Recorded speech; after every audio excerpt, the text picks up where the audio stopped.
ఈరోజు చాలా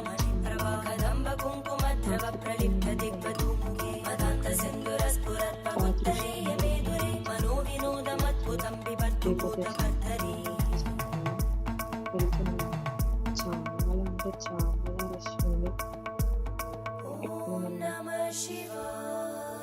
ఇప్పుడు వెళ్తున్నాం. ఫస్ట్ మనం రాజగోపురం నుంచి స్టార్ట్ చేయాలి. రాజగోపురం దగ్గర ఎంతమంది ఉన్నారో చూసారా, చాలామంది జనాలు ఉన్నారు. ఎంత అంటే చెప్పలేనంత రష్లో ఉంది. కానీ ఇప్పుడు మనం దేవుడికి మొక్కు చెల్లించాలి కదా, అందుకే గిరి ప్రదక్షిణ ఇక్కడ నుంచి స్టార్ట్ చేస్తున్నాం. ఆర్థికపురం పిల్ల వేసి మళ్ళీ ఎండింగ్ పాయింట్ కూడా అక్కడే. దాని తర్వాత ఫస్ట్ ఇప్పుడు మనం ఇంద్రలింగం దర్శనం చేసుకున్నాము.